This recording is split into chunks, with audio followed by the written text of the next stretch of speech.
En partant, le China semblait avoir emporté avec lui le dernier espoir de Phileas Fogg. En effet, aucun des autres paquebots qui font le service direct entre l'Amérique et l'Europe, ni les transatlantiques français, ni les navires du White Star Line, ni les steamers de la compagnie Imman, ni ceux de la compagnie hambourgeoise, ni autres, ne pouvaient servir les projets du gentleman.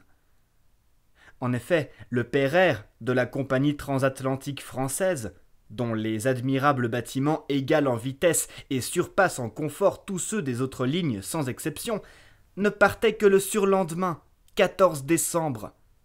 Et d'ailleurs, de même que ceux de la compagnie hambourgeoise, ils n'allaient pas directement à Liverpool ou à Londres, mais au Havre, et cette traversée supplémentaire du Havre à Southampton, en retardant Phileas Fogg, eût annulé ses derniers efforts. Quant au paquebot Imman, dont l'un, le City of Paris, mettait en mer le lendemain, il n'y fallait pas songer. Ces navires sont particulièrement affectés au transport des immigrants. Leurs machines sont faibles, ils naviguent autant à la voile qu'à la vapeur, et leur vitesse est médiocre. Ils employaient à cette traversée de New York à l'Angleterre plus de temps qu'il n'en restait à M. Fogg pour gagner son pari. De tout ceci, le gentleman se rendit parfaitement compte en consultant son Bradshaw qui lui donnait, jour par jour, les mouvements de la navigation transocéanienne. Passepartout était anéanti. Avoir manqué le paquebot de 45 minutes, cela le tuait. C'était sa faute à lui, qui, au lieu d'aider son maître, n'avait cessé de semer des obstacles sur sa route. Et quand il revoyait dans son esprit tous les incidents du voyage, quand il supputait les sommes dépensées en pure perte et dans son seul intérêt, quand il songeait que cet énorme pari, en y joignant les frais considérables de ce voyage devenu inutile, ruinait complètement M. Fogg, il s'accablait d'injures. M. Fogg ne lui fit, cependant, aucun reproche, et, en quittant le pier des paquebots transatlantiques, il ne dit que ces mots. « Nous aviserons demain. Venez. » M. Fogg, Mrs. Aouda, Fix, Passepartout traversèrent l'Hudson dans le Jersey City Ferryboat et montèrent dans un fiacre qui les conduisit à l'hôtel Saint-Nicolas dans Broadway.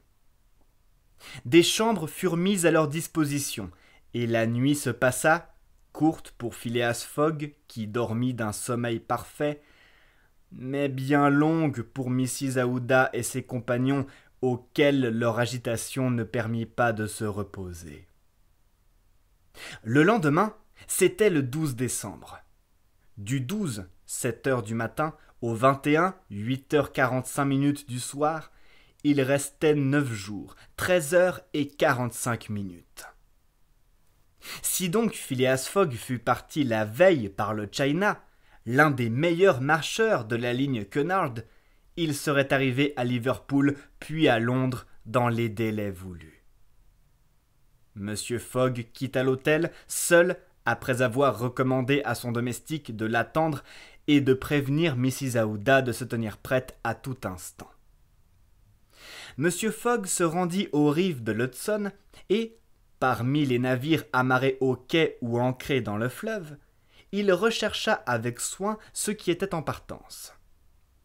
Plusieurs bâtiments avaient leur guidon de départ et se préparaient à prendre la mer à la marée du matin, car dans cet immense et admirable port de New York, il n'est pas de jour où 100 navires ne fassent route pour tous les points du monde. Mais la plupart étaient des bâtiments à voile, et ils ne pouvaient convenir à Phileas Fogg. Ce gentleman semblait devoir échouer devant sa dernière tentative, quand il aperçut, mouillé devant la batterie, à une encablure au plus, un navire de commerce à hélice, de forme fine, dont la cheminée, laissant échapper de gros flocons de fumée, indiquait qu'il se préparait à appareiller. Phileas Fogg héla un canot, s'y embarqua et, en quelques coups d'aviron, il se trouvait à l'échelle de l'Henrietta, steamer à coque de fer, dont tous les hauts étaient en bois. Le capitaine de l'Henrietta était à bord. Phileas Fogg monta sur le pont et fit demander le capitaine. Celui-ci se présenta aussitôt. C'était un homme de 50 ans, une sorte de loup de mer, un bougon qui ne devait pas être commode. Gros yeux, teint de cuivre oxydé, cheveux rouges, fort encolure, rien de l'aspect d'un homme du monde. « Le capitaine » demanda M. Fogg. « C'est moi. »« Je suis Phileas Fogg, de Londres. »« Et moi, Andrew Speedy, de Cardiff. »« Vous allez partir ?»« Dans 1 heure. »« Vous êtes chargé pour... »« Bordeaux. »« Et votre cargaison ?»« Des cailloux dans le ventre. Pas de fret. Je pars sur l'Est. »« Vous avez des passagers ?»« Pas de passagers. Jamais de passagers. Marchandises encombrantes et résonnantes. »« Votre navire marche bien ?»« Entre 11 et 12 nœuds. L'Henrietta, bien connue. »« Voulez-vous me transporter à Liverpool, moi et 3 personnes ?»« À Liverpool.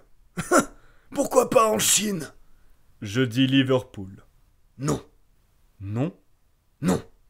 Je suis en partance pour Bordeaux et je vais à Bordeaux. »« N'importe quel prix ?»« N'importe quel prix. » Le capitaine avait parlé d'un ton qui n'admettait pas de réplique. « Mais les armateurs de l'Henrietta, reprit Phileas Fogg. « Les armateurs, c'est moi, répondit le capitaine. Le navire m'appartient. »« Je vous l'affrète. »« Non. »« Je vous l'achète. »« Non. » Phileas Fogg ne sourcilla pas. Cependant, la situation était grave. Il n'en était pas de New York comme de Hong Kong, ni du capitaine de l'Henrietta comme du patron de la Tankadère. Jusqu'ici, l'argent du gentleman avait toujours eu raison des obstacles. Cette fois-ci, l'argent échouait. Cependant, il fallait trouver le moyen de traverser l'Atlantique en bateau, à moins de le traverser en ballon, ce qui eût été fort aventureux et ce qui, d'ailleurs, n'était pas réalisable. Il paraît pourtant que Phileas Fogg eut une idée, car il dit au capitaine : « Eh bien, voulez-vous me mener à Bordeaux ?»« Non. Quand même vous me payeriez 200 $. »« Je vous en offre 2000. »« Par personne ?»« Par personne. »« Et vous êtes 4 ?»« 4. » Le capitaine Speedy commença à se gratter le front comme s'il eût voulu en arracher l'épiderme. 8 000 $ à gagner, sans modifier son voyage. Cela valait bien la peine qu'il mît de côté son antipathie prononcée pour toute espèce de passagers.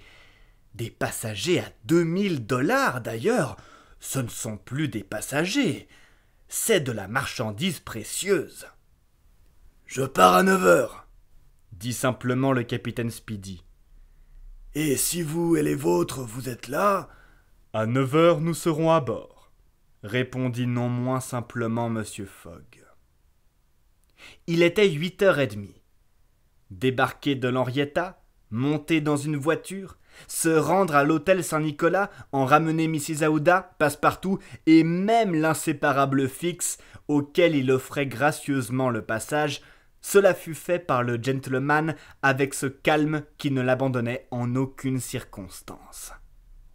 Au moment où l'Henrietta appareillait, tous 4 étaient à bord. Lorsque Passepartout apprit ce que coûterait cette dernière traversée, il poussa un de ces haut prolongé qui parcourt toutes les intervalles de la gamme chromatique descendante. Quant à l'inspecteur Fix, il se dit que décidément la Banque d'Angleterre ne sortirait pas indemne de cette affaire.